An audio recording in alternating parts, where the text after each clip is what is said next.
Amma ba'du.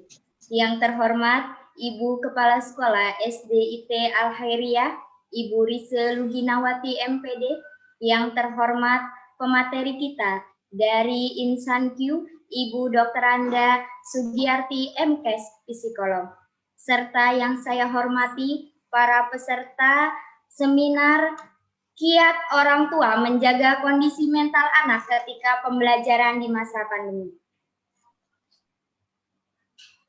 Puji syukur marilah kita panjatkan kehadirat Allah Subhanahu wa taala yang telah memberi kita nikmat sehat sehingga kita bisa bermuajahah meskipun dengan media. Semoga corona ini lekas hilang sehingga kita bisa bertemu secara langsung. Salawat serta salam marilah kita limpah curahkan kepada junjungan Nabi besar kita, yakni Nabi Muhammad SAW, beserta keluarga, sahabat, dan kita selaku umatnya, semoga mendapatkan syafaatnya di yaumil akhir. Amin ya robbal alamin. Baiklah Bapak Ibu sekalian peserta webinar, kami dari SDIT Al-Khairiyah bekerja sama dengan Insan Q yang difounderi oleh Ibu Dr. Anda Sugiyarti MKes Psikolog mengadakan seminar ini dalam rangka menjawab polemik yang ada saat ini terkait tentang pembelajaran daring yang banyak diberitakan bahwa ada anak yang sampai frustasi bahkan menghabisi dirinya atau bunuh diri akibat kurangnya mental dalam menghadapi pembelajaran di masa pandemi ini.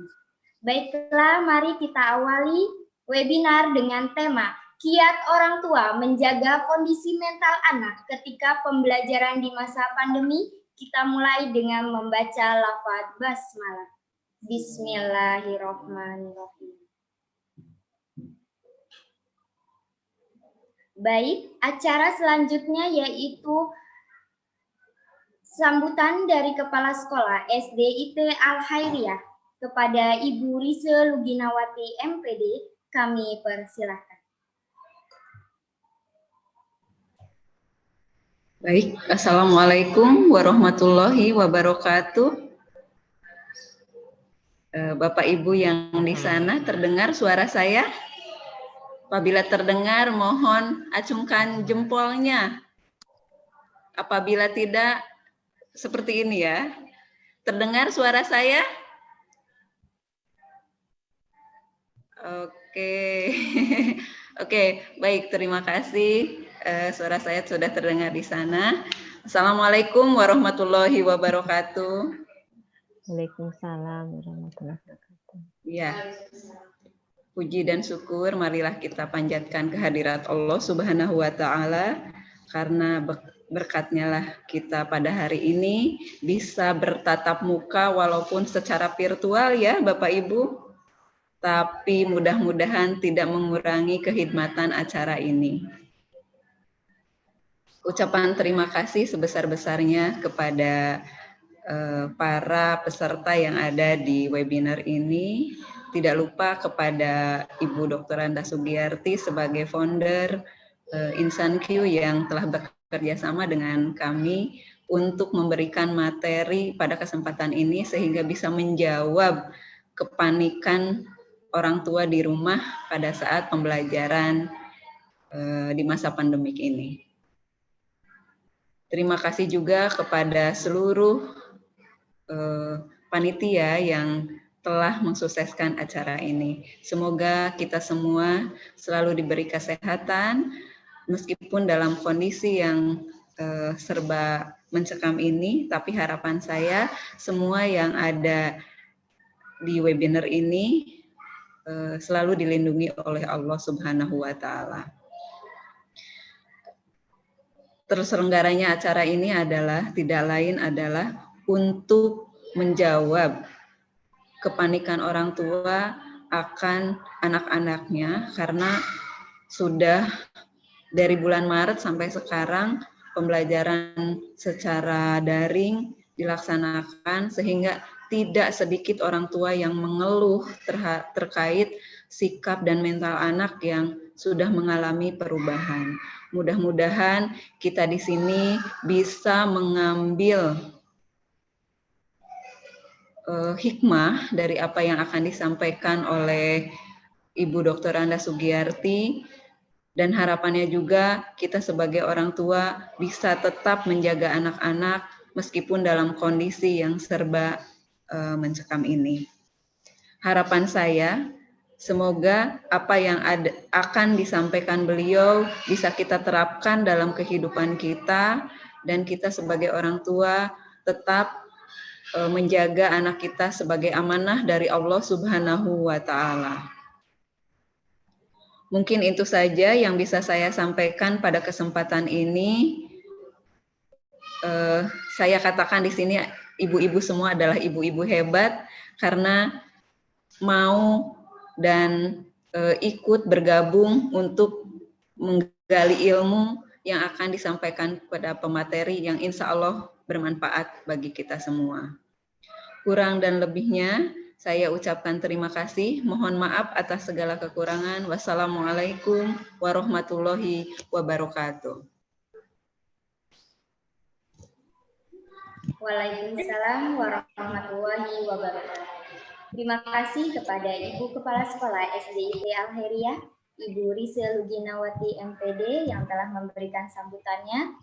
Acara selanjutnya yaitu pemaparan materi yang akan disampaikan oleh Ibu Dr. Anda Sugiyarti. Namun sebelum pemaparan dilakukan, saya ingin mengingatkan, tolong untuk di-unmute semuanya. Nanti boleh dibuka ketika sesi tanya-jawab. Nanti boleh dibuka ketika sesi tanya-jawab. Jika nanti dari saya mengatakan atas nama siapa yang boleh bertanya, boleh dibuka pada saat sesi tanya-jawab. Sekali lagi, mohon di-unmute semuanya supaya berjalan dengan lancar. Sebelum ke materi, izinkan saya untuk memaparkan kurikulum vitae dari pemateri kita. Saya ulangi kembali ya, Indonesia pada tahun 2000, pengalaman kerja, staf mengajar di Fakultas Psikologi Universitas Indonesia, konselor di Klinik Satelit Makara Universitas Indonesia. Baik, itu kurikulum vitae dari pemateri kita. Kami ingatkan kembali, mohon untuk menyimak karena nanti ada sedikit hadiah untuk teman-teman peserta yang mengikuti webinar kali ini. Jadi mohon disimak dengan baik agar kita bisa menjawab polemik yang ada saat ini. Baiklah kepada pemateri Ibu Dr. Anda Sugiyarti, MKes Kesehatan Psikolog. Kepadanya waktu dan tempat kami persilakan.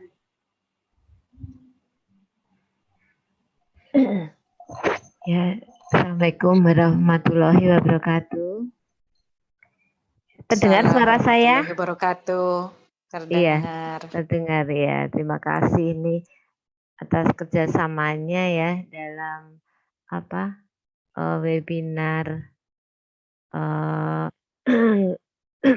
webinar tentang kiat orang tua menjaga kondisi sehat mental anak ketika pembelajaran di masa pandemi. Emang ini kayaknya sepertinya tidak selesai juga ya masalah tentang anak itu ya sepanjang kita hidup ya. Apalagi ini dengan masa pandemi, meskipun nanti di tahun depan sih katanya mulai ada terjadwal untuk tatap muka, tapi saya juga kurang tahu ya karena kondisi seperti apa, update-nya kan bisa naik turun juga. Ya, bismillahirrahmanirrahim, kita mulai saja. Ini saya sebelumnya saya ucapkan terima kasih atas kerjasamanya dengan pihak SDIT Al-Khairiyah. Ya, ini webinar perdana ya, Bu Riz, Ibu Kepala Sekolah. Bu Riz, membacanya gimana sih, Riseu ya? Nah, mudah-mudahan kedepannya bisa menjadi terus-menerus rutin, kegiatan rutin. Kami siap untuk membantu. Nah, mengapa sih ini kita sendiri, orang tua sendiri kan sudah kadang-kadang udah cemas ya dengan kondisi seperti ini ya. Tapi memang kecemasan itu katanya sih memang masih normal sih, karena kecemasan dalam hal ini memang dibutuhkan sih. Orang hidup cemas itu masih butuh, kalau nggak cemas sudah tidak hidup ya. Nah, kecemasan untuk pandemi ini masih wajar, tapi bisa menjadi berlebihan tuh akan mengganggu kesehatan mental kita semua. Kalau untuk soal pandeminya sendiri bagi anak-anak rata-rata sih memang belum terlalu ngeh ya. Masih apa ya, polos-polos saja yang lebih cemas, takut tertular dan sebagainya, itu lebih ke remaja dan dewasanya gitu. Kalau anak-anak biasanya masih kurang begitu ngeh, memang agak sulit, perlu usaha untuk menjelaskan kepada anak tentang bahaya COVID-19, oke.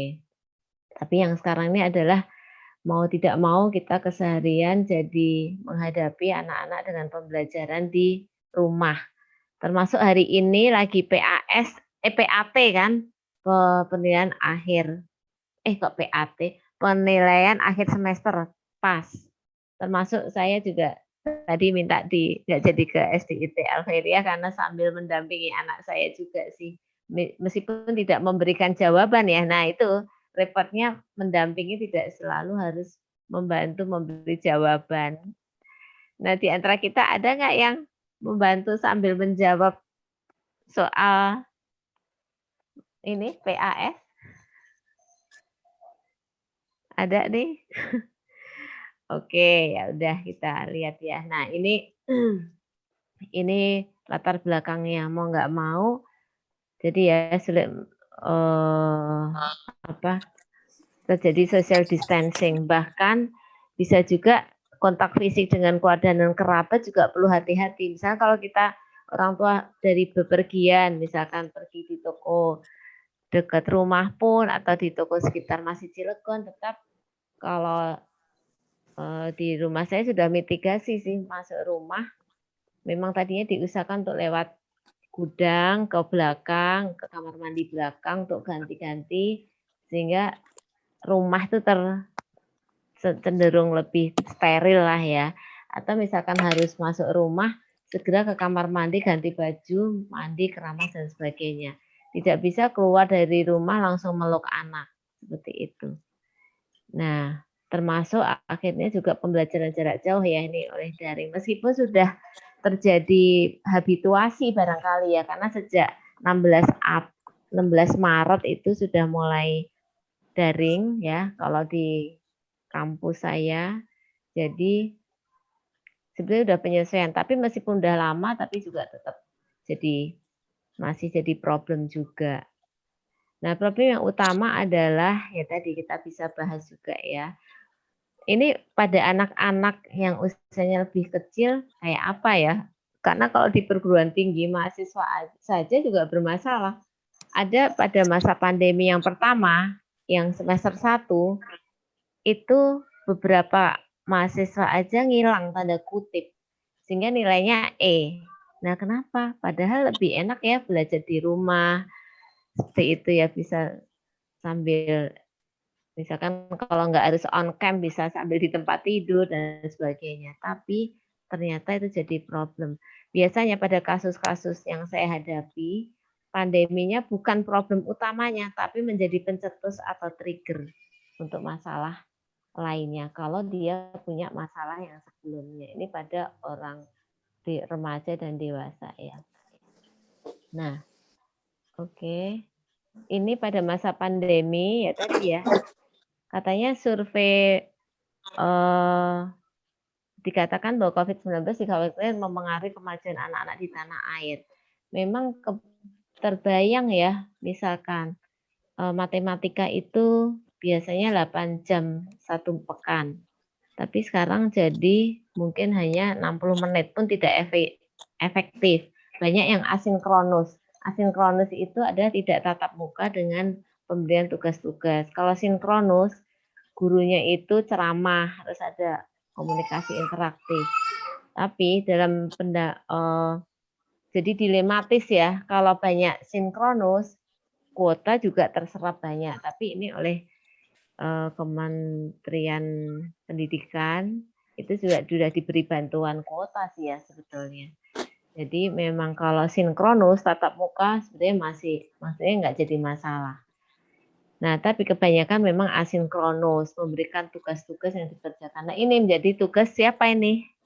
Orang tua kan ya, yang heboh sendiri. Maksudnya saya sebagai orang tua juga mengalaminya sendiri. Nah, bagaimana ya kalau orang tua sudah heboh, sudah stres, gimana anaknya? Bisa kan berpengaruh terhadap anak. Nah, ini survei Kementerian PPPA pada April, ini baru April ya, menemukan bahwa hanya 32% yang didampingi oleh orang tuanya selama belajar. Termasuk kita enggak ya? Mungkin ya, alhamdulillah bagi yang WFH itu masih bisa di rumah, tapi ada yang sekarang udah mulai WFO ya, itu menjadi problem tersendiri juga. Oke. Nah, ini juga ada Kementerian PPA sejak 1 Januari sampai Mei saja ya. Itu udah besar ya, 2.201 kekerasan dan terhadap anak. Kenapa ya? Udah di rumah enak-enak ya, nggak capek keluar rumah, tapi kekerasan besar karena apa? Banyak faktor efek pandemi itu sangat besar terhadap orang tua ya, bisa karena PHK, pengurangan pendapatan, kemudian makin banyak di rumah, itu kan konflik makin tinggi ya. Katanya kan ada ibaratnya kalau berjauhan baunya bunga, kalau berdekatan baunya nggak enak gitu. Kalau saudara itu kayak gitu katanya. Nah, di rumah itu gimana pun kan semuanya juga bosan ya, ada jenuh.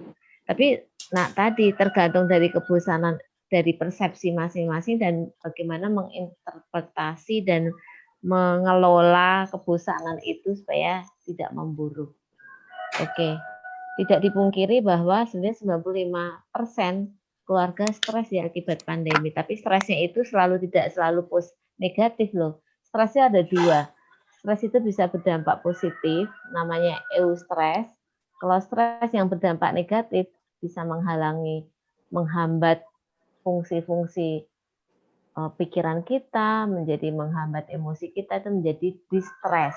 Kalau stres sendiri netral sebetulnya. Cuma kalau di masyarakat tuh stres itu udah identik dengan negatif sih ya, kayak gitu. Oke, jadi kita tidak sendiri ya kalau stres ya. 95% dari surveinya di Sita Jawa dan Sumatera saja. Bayangkan yang terpencil, yang internetnya terbatas, ekonomi juga tidak berdaya. Ya udah. Di Kota Cilegon pun di Kota Cilegon termasuk kota ya, ada juga di salah sekolah itu yang ada yang nggak pernah melakukan apa-apa. Muridnya itu yang bingung ya, problemnya apa. Jadi blank setengah semester. Seperti itu. Itu memang peran sekolah sangat besar juga. Oke. Nah, dampak pandemi pada orang tua, pada ini ya, terhadap anak dan orang tua itu jelas sih ya, bahwa media pembelajaran yang tidak familiar dulunya, tapi sekarang udah mulai familiar. Tapi dampaknya adalah orang tua uring-uringan karena susah di stop. Alasan mengerjakan PR tugas, apalagi anak yang udah SD tingkatnya agak tinggi ya, SD kelas 4, 5, 6 sampai SMA. Itu menjadi yang sekarang udah 9 bulan pandemi, Maret, April, Mei, Juni, Juli, Agustus, September, Oktober, November. Mau 10 bulan, hampir 10 bulan pandemi, efeknya jadi familiar terhadap gadget. Nah, tapi ini tantangan buat kita sih, bagi orang tua. Termasuk misalnya pengalaman saya sendiri, sebenarnya saya tidak akan memberikan gadget itu sebelum umur 13 tahun. Tapi saat anak saya belum 11 tahun, dia kelas 7, 11 tahunnya Juli kemarin, terpaksa diberikan gadget, iPad dan tab.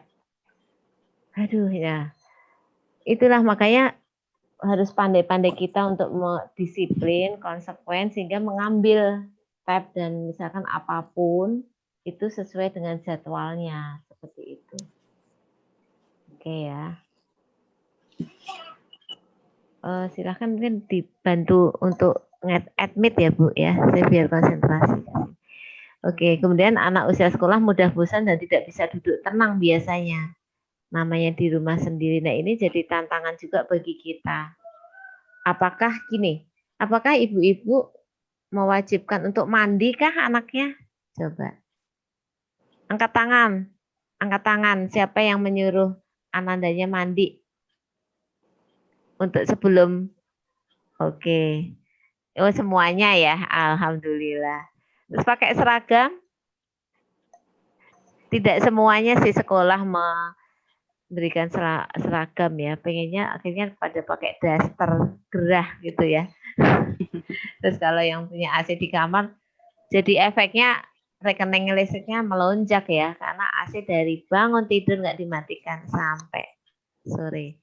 Paling ibunya ngomel-ngomel ya, seperti itu.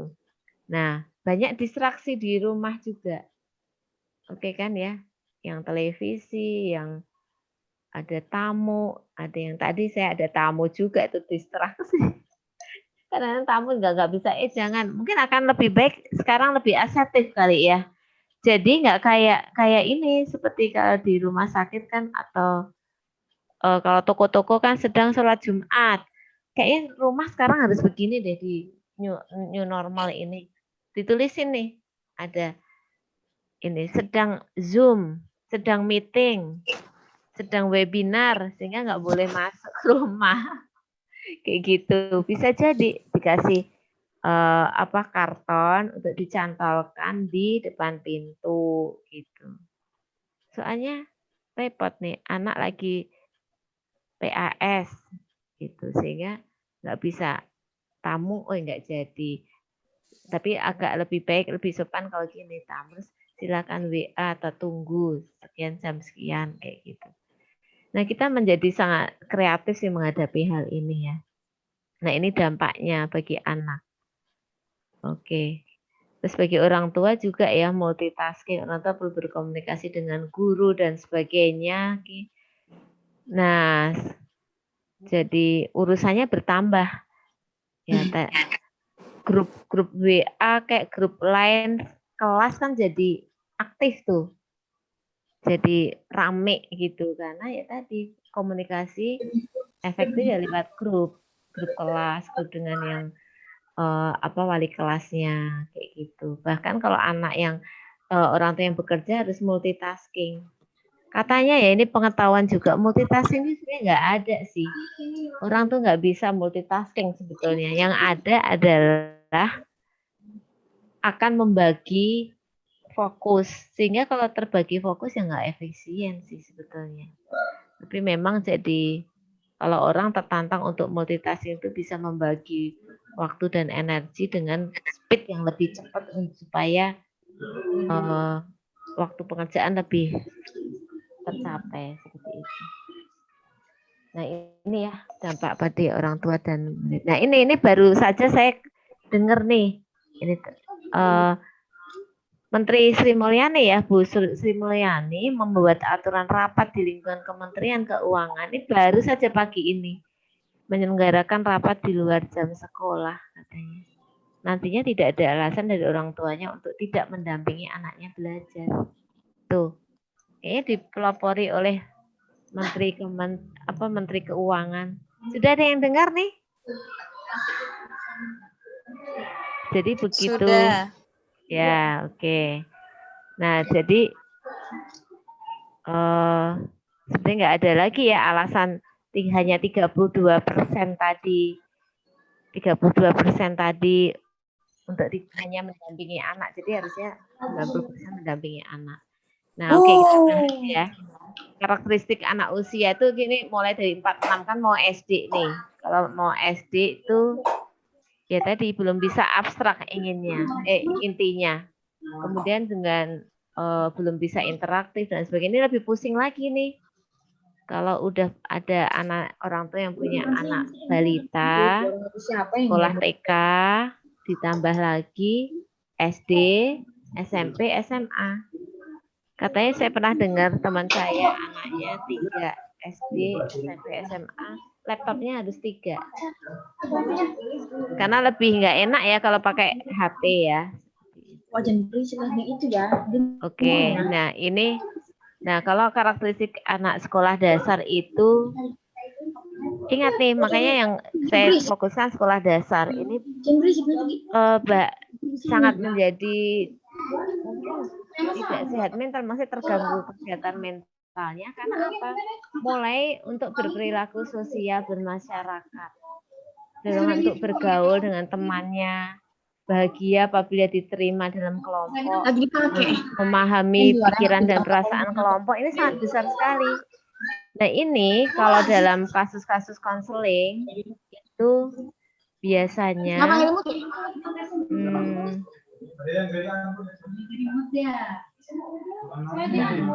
kayaknya ada di unmute, di-mute dulu nih. Ya udah. Nah ini kan ini poin yang pertama ini tuh juga sangat menjadi landasan untuk bagaimana seseorang berinteraksi dengan orang lain di masa remaja dewasanya. Pengalaman saya di kasus-kasus konseling itu kebanyakan adalah soal pertemanan yang menjadi problem. Saya juga ini menarik banget nanti untuk penelitian mungkin 3 tahun ke depan, 4 tahun ke depan di saat anak di masa pandemi di usia misalkan 6 tahun, 7 tahun pertama yang mulai ada dorongan untuk bergaul dengan temannya dan itu minim, itu gimana nanti dampaknya itu perlu ada penelitiannya juga. Karena dalam kasus-kasus konseling masalah remaja dan dewasa awal itu 20-21 itu biasanya bertumpu pada masalah pertemanan di waktu kecil. Nah, memang di masa pandemi ini mungkin bullying dan sebagainya mungkin jadi minim ya karena kontak langsung kurang. Ledek-ledekan di mana itu? Di virtual grup gitu misalnya anak-anak juga nggak terlalu dahsyat ya mungkin ya. Tapi bisa juga sih. Cuma kan akan menjadi beda efeknya. Nah, ini kita bayangkan karakteristik anak sekolah dasar itu lagi senang bergaul, ingin diterima oleh kelompok, kebersamaan kelompok, kayak gini tidak optimal terpenuhi. Jadi lebih banyak bergaul dengan saudara kandungnya sendiri, keluarga intinya di rumah, atau kalau ada keluarga besar yang ikut di rumah. Yang tidak seusia seperti itu. Nah, kemudian kalau untuk bahasa itu untuk anak-anak awal kelas 1 itu ini juga dengan bergaul itu sekaligus merangsang untuk perkembangan bahasanya. Tapi perkembangan bahasanya dilakukannya biasanya mungkin lewat WA dan sebagainya. Itu kan juga anak sekarang terkesan tidak mau mengetik banyak-banyak kan, ya Y. Ditanya, ini, ya gitu, Y aja gitu ya. Biasa aja, B aja gitu. Bayangkan ya. Jadi pada belajar untuk merangkai kata. Nah, ini efeknya juga menarik ini penelitian efek nilai bahasa Indonesia. Iya, dan keterampilan untuk berbahasa, berkomunikasi di nanti mungkin sekitar 2-3 tahun, bahkan 10 tahun ke depannya, efek dari pandemi ini menarik banget. Tapi mungkin perlu ini ya, penelitian longitudinal, jadi diikutin dari sekarang. Kemudian di bahasa, kemudian soal kognitif, itu mulai sebetulnya menuntut kemampuan untuk mulai abstrak ya. Memang masih konkret, operasional konkret ya ditandai, tapi ini mulai bergeser ke abstrak untuk mulai anak-anak SD usia 4 tahun, 4 tahun, kelas 4, 5, 6. Untuk awal-awal memang mereka secara umum masih operasional, konkret operasional.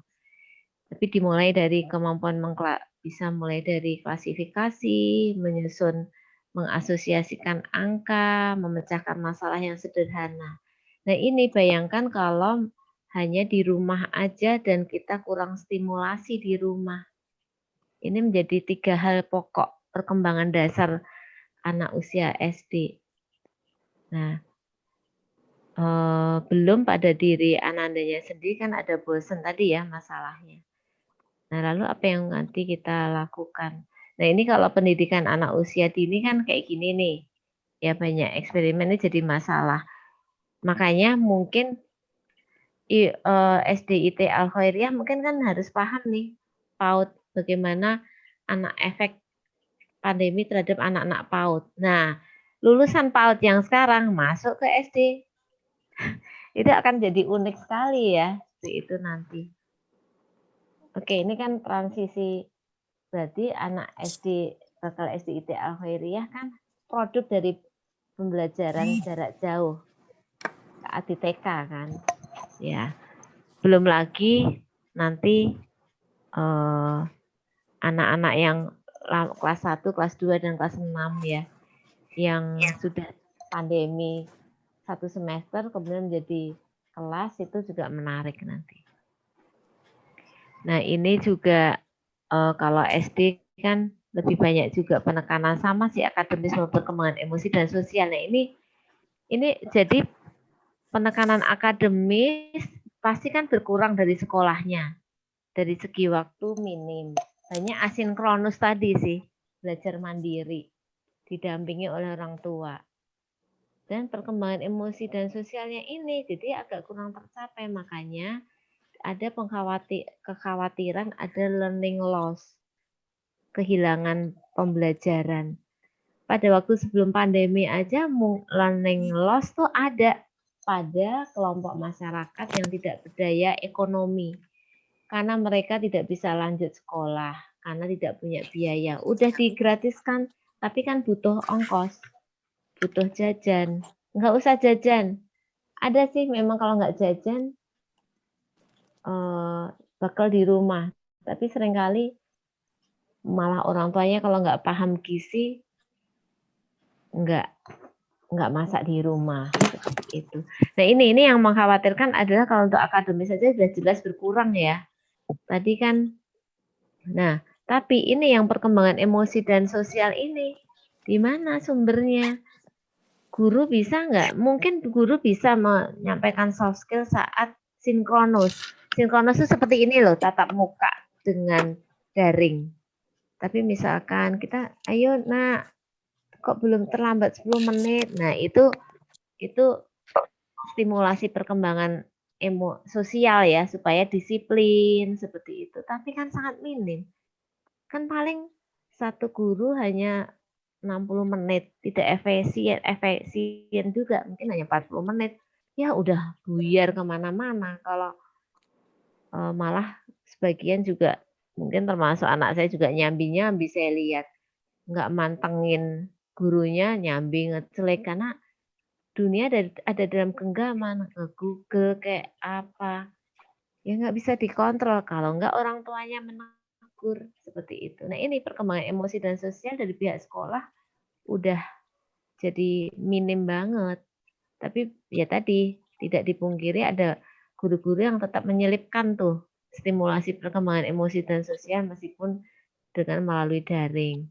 Nah ini berarti kan perannya adalah orang tua nih yang sangat dahsyat banget, andalan ya. Sementara tadi udah dikatakan dalam masa pandemi ini orang tua jadi beban ganda ya. Kalau bagi yang bekerja, tidak harus yang bekerja, yang ibu rumah tangga juga mungkin dulu-dulu sumpek banget ya. Nah, ngeliat anak lagi. Tadinya sepi di rumah, bisa ngapain, bisa me time. Sekarang masak terus, anaknya lapar terus ya. Di rumah lapar terus seperti itu. Nah ini metodenya, kembali ke tadi ya, pendidikan anak sekolah dasar kan metodenya seperti ini. Ini harus seperti mau nggak mau kan jadi dipindahkan tanda kutip di rumah. Belum prakarya. Anak kelas 7 ini yang contoh kelas 7 membuat olahan dari buah. Ya ikutan ibunya. Bantuin memotret apa, tapi ya sangat mungkin bisa aja kalau prakarya udah deh biar nggak pusing deh mama aja, ibu aja yang bikinin. Udah bisa, kan nggak ketahuan.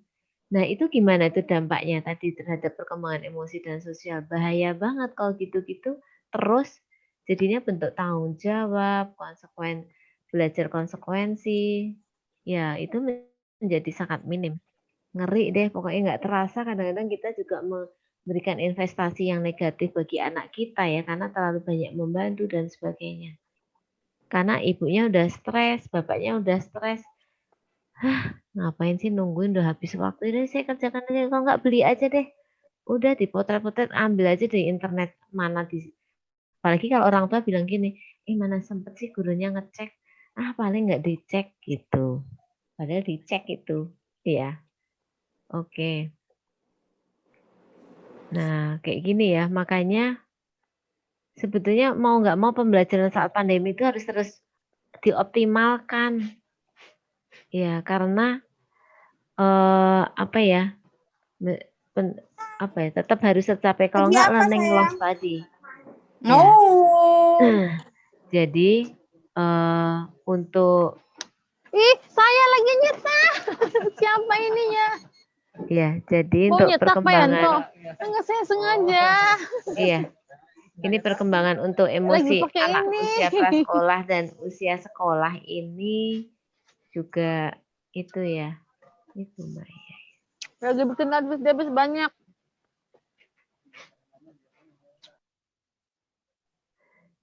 Ya udah, kemudian ini, nah bagaimana dengan anak tadi ya, yang dirasakan tuh ya tadi kejenuhan, kebingungan, tekanan, kurang paham. Materi apa lagi ada?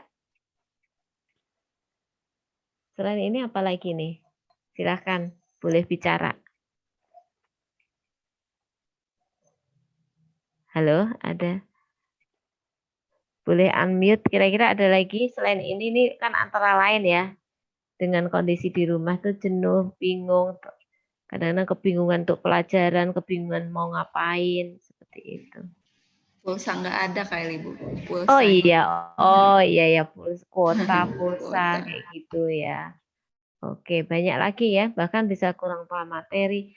Jadi mau les juga harus daring kayak gitu. Jadi emang sebagian jadi banyak sih. Dan skill-skill lain yang misalkan les musik dan sebagainya menjadi hilang sih. Kalau saya pribadi juga saya hilangkan. Karena kalau les privat face to face itu kan bahaya juga ya. Seperti itu. Nah, bagaimana dengan orang tua sama juga sih. Tadi ya, menjadi guru di rumah. Sehingga bisa menjadi burnout atau kewalahan. Nah, oke, ke sini. Kalau saya lihat langsung sih untuk dulu ya. Kiat. Nah, kalau misalkan sikap kita tidak peduli pada anak, ini yang bahaya adalah seperti ini. Bisa kalau nggak peduli pada perkembangan anak saat pandemi, kita bisa menjadi contoh buruk dalam hal belajar berempati pada orang lain, bahkan bisa menjadi apatis, kesulitan dalam mengungkapkan perasaan juga. Nah, kiat sehat mental ini untuk orang tuanya dulu ya. Kalau ini untuk orang tua dulu. Sebelum bisa membantu anak jadi sehat mental, orang tuanya dulu dong ya.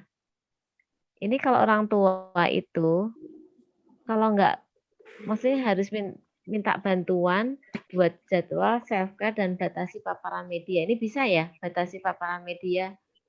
Sudah dilakukan sehingga nggak terlalu bisa meminimalkan kecemasan karena di Google itu nggak semuanya benar. Semua orang bisa mengupload, memposting info-info yang belum tentu benar. Ya, kemudian juga self-care. Pastikan kita melakukan hal-hal dasar seperti mandi, makan, tidur teratur, istirahat, hiburan untuk diri sendiri. Sudahkah ini? Kayaknya dalam masa pandemi ini kita mandi hanya sekali ya kayaknya ya. Ayo ngaku. Kadang-kadang nggak terasa kan, karena nggak kemana-mana, nggak ini gitu. Nah, tapi self-care ini juga harus perlu dilakukan tidak hanya orang tua, anak-anak juga. Ya, anak-anak juga perlu nih self-care ya. Ini ada videonya tapi terlalu panjang nanti. Pastikan orang tua dapat melakukan dan anak juga mandi, makan, tidur teratur. Mentang-mentang nggak tidurnya ini juga saya akui tidurnya itu jadi lebih malam sih anak-anak juga ya karena apa banyak tugas juga seringkali apalagi kalau tidak kita cek itu alasan tugas sehingga sampai malam banget. Nah ini bahaya juga. Ya kemudian buat jadwal ini sebenarnya berlaku juga enggak hanya untuk orang tua ya, terhadap anak juga. Batasi paparan media ya untuk anak, self care juga anak. Nah ini yang paling gampang mulai setelah mendengarkan webinar ini, diwajibkan anak untuk mandi sebelum belajar daring, pembelajaran daring. Tapi ibunya nyuruh mandi ke anak, ibunya nggak mandi. Gimana? Ya, kemudian buat jadwal dapat membuat kita jadi normal. Sama misalkan ada pojokan, ada apa itu? Ada pojok rumah kita, ada kursi, ada apa itu? Ada meja, ada kursi, kemudian ada jadwal. Jadi belajarnya itu diusahakan di satu tempat, jangan pindah-pindah. Ada yang pindah-pindah? Ada ya. Nah, itu kurang efektif, Bu. Diusahakan satu pojok aja, di situ aja gitu. Saya praktekkan untuk anak saya sih. Jadi punya singgasana sendiri. Punya singgasana itu penting. Ya kalau bisa nyaman ya, jangan yang sayang AC. Kalau yang punya AC ya nggak apa-apa sih ini. Tapi kalau AC terus juga nggak sehat, diberitahu sekali-kali nggak pakai AC, jendelanya dibuka, yang penting ventilasi gitu. Dan juga sering enggak nih kena sinar matahari enggak nih? Saya juga merasa keluhan anak saya juga begitu sih, jarang untuk keluar. Jadi memang harus diajak olahraga juga. Kan kurang vitamin D ya, seperti itu. Tapi ini buat jadwal juga. Terus nih minta bantuan ini khusus orang tua nih. Kalau tidak dapat melakukan banyak hal di satu waktu, minta bantuan orang lain. Misalnya kalau memang ada guru les daring, ya. Terus kalau rumah berantakan, ya mungkin kalau ada orang masuk di rumah susah juga ya. Mungkin kalau nggak sempat masak bisa catering, bisa apa, minta tolong. Nggak harus minta tolong orang lain, minta tolong siapa ini kalau ibu-ibu? Ayo. Suami. Nah, ini para bapak-bapak di sini mentang-mentang enggak harus ya kepala rumah tangga cari nafkah ya, tapi juga bisa berbagi pekerjaan domestik atau rumah tangga. Minta bantuan untuk membantu satu atau dua pekerjaan lain. Mendampingi saat ayahnya misalkan WFO tapi shift itu di rumah ya gantian dampingi kupas dan sebagainya. Ya, ini untuk orang anak juga berlaku nih buat jadwal, self care dan batasi paparan media. Nah, kalau untuk anak ini yang penting adalah komunikasi, disiplin, istirahat cukup, merasa dipedulikan. Udah nih cukup. Ini antara lain tapi yang utama komunikasi dengan orang tua. Ini begini ya, apalagi yang udah mulai pubertas, kan selalu mantengin laptop, iPad, HP. Itu bisa aja untuk pendidikan seksualitasnya bisa diperolehnya malah dari internet. Kitanya tidak sempat mentang-mentang di rumah, dianggapnya nggak banyak gaul tuh aman, belum tentu. Sementara kebutuhan untuk bergaulnya tinggi. Nah, ini komunikasinya penting sih ya untuk komunikasi dengan orang tuanya penting banget. Kemudian disiplin, dimulai dari tadi buat jadwal. Ngeprint nggak jadwalnya Bu untuk anak-anak, ditempel di tembok? Enggak ya, kita kadang nggak tahu jadwalnya apa. Yang bahaya itu, padahal kita harus caranya mendisiplinkan karena kita harus tahu jadwal anak. Oke, sama ini istirahat cukup. Seringkali ada keluhan-keluhan yang tidurnya lebih malam. Seperti itu. Bahkan ini merasa harus dipedulikan juga karena tadi kalau nggak dipedulikan tadi anak juga merasa tidak belajar peduli pada orang lain. Bahkan dia juga sulit mengungkapkan perasaan. Itu hasil penelitian ya. Nah, kiat supaya mendampingi anak tetap sehat ya kita harus apa itu pengetahuan, kesabaran, kepedulian. Pengetahuan apa? Kita harus mengikuti pelajaran anak loh, dan juga kita nggak lebih gaptek dari anak harusnya. Bahkan ini ya pada anak-anak SD itu kan harus sudah pakai email. Kalau kita mendaftarkan email harus sesuai identitas anak sendiri ya Bu, jangan identitas kita. Karena kalau identitas anak sesuai anak, nanti pihak Google akan memantau. Jadi harus ada family link. Itu akan membatasi konten-konten yang tidak sepatutnya ditonton oleh anak. Seringkali anak melihat video porno bukan dari buka sendiri. Dari buka sendiri tapi bukan konten yang dia download biasanya. Karena pakai laptop orang tua dengan akun orang dewasa. Bahkan simpanan-simpanan folder orang tua di laptop kebuka oleh anak. Kalau saya nggak khawatir anak saya punya akun, karena akunnya asli, umur anak saya, umur 10 tahun, hampir 11 tahun. Karena memang kalau di barat, kalau di bawah 12 tahun, masih dipantau oleh Google. Nah, tapi kalau anak-anak yang udah 12 tahun ini ya ekstra ketat dari pemantauan bukan Google lagi, tapi orang tua. Jadi sebetulnya untuk anak SD sih orang tua lebih rileks ya, asal akunnya sendiri, laptopnya juga harus bersih dari simpanan-simpanan file orang tua. Atau ya kan banyak yang kebanyakan ya stimulasi pertama adalah kebuka video-video tidak senonoh milik orang tuanya. Oke, dan pakai akun orang tuanya. Oke ya, pengetahuan ini harus juga. Kemudian kita juga pengetahuan itu terhadap ciri-ciri anak yang mulai murung, mulai terganggu pola makan, mulai terganggu pola tidur, mungkin ada gatal-gatal, ada batuk-batuk enggak, batuk-batuk bukan karena COVID ya, batuk karena stres itu juga ada, itu harus tahu nih untuk bisa menjaga kesehatan mentalnya sehingga tidak memburuk karena banyak ya kasus konseling itu orang tuanya nggak tahu, taunya kalau anaknya depresi setelah di depan psikolog. Nah, kalau sudah dirujuk oleh psikolognya ke psikiater, baru tahu, nah kemana aja selama ini, mau satu rumah loh. Nah ini pengetahuan ini, tapi tidak selalu pakai Google ya. Google itu cari yang sumbernya jelas. Boleh di Google, tapi cari yang websitenya yang jelas, bukan website abal-abal atau pribadi ngupload dan sebagainya. Oke, yang kedua kesabaran. Gimana pun kita sabar. Ini yang susah nih. Kita juga latihan. Saya pribadi juga latihan diuji kesabarannya ya. Seperti itu. Jadi emang susah sih. Kita kuncinya makanya harus lebih berpengetahuan, sabar.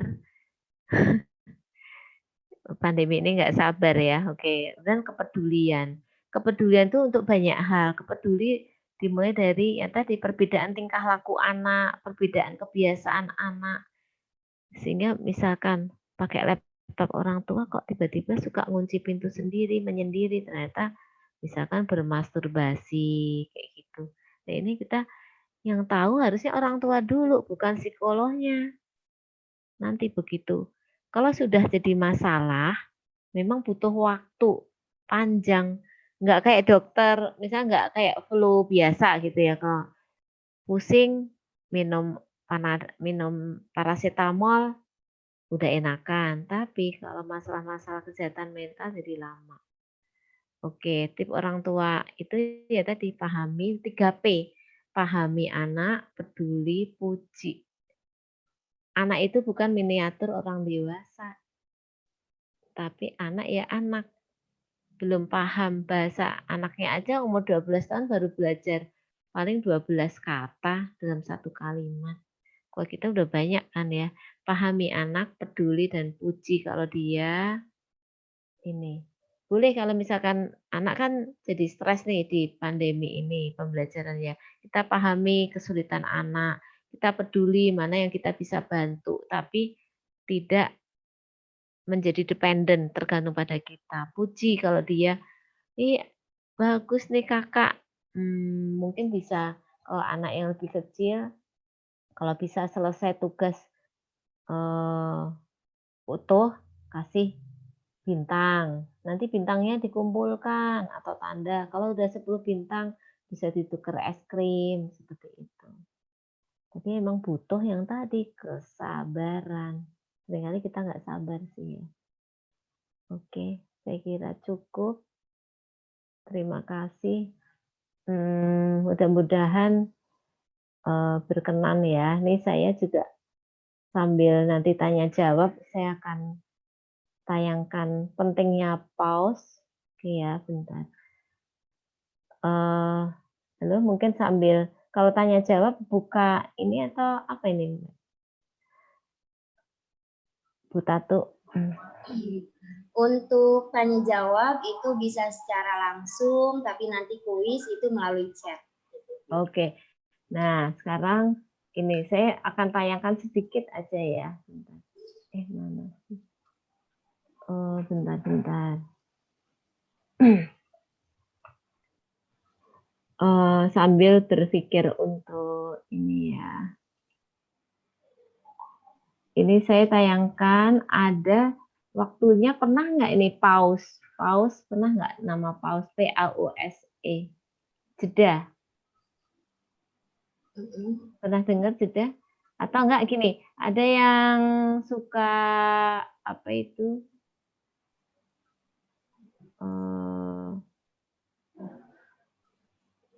Suka ini apa itu?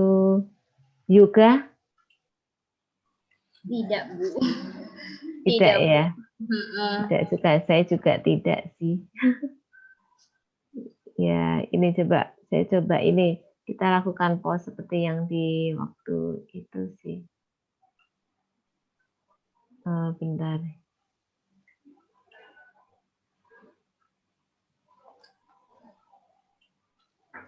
Coba Bu, ini harusnya bisa coba ambil waktu jeda untuk jumpai diri sendiri, berdialog dengan diri sendiri. Kan sebelum membantu anak kita untuk sehat mental, kitanya harus sehat mental dulu. Coba diam, boleh memejamkan mata. Oke ya. Ambil waktu jeda untuk jumpai diri, berdialog dengan diri. Apa kabar diriku? Apa yang kurasakan? Apa yang saya pikirkan?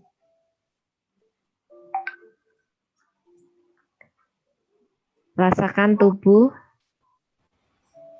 Berbicaralah dengan mata kita sendiri, dengan tangan kita sendiri, dengan otak kita sendiri, dengan lambung kita sendiri.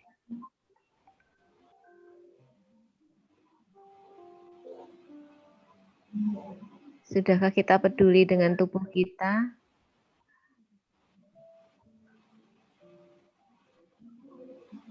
Oke, ya. Sekarang udah. Coba ada yang mau menjawab apa respon setelah merenungkan berbicara dengan mata kita sendiri? Coba satu orang, boleh unmute. Silakan Bapak Ibu yang ingin merespon dari pertanyaannya Ibu Sugiyarti yang dirasakan setelah kita mencoba pause atau berbicara dengan diri kita.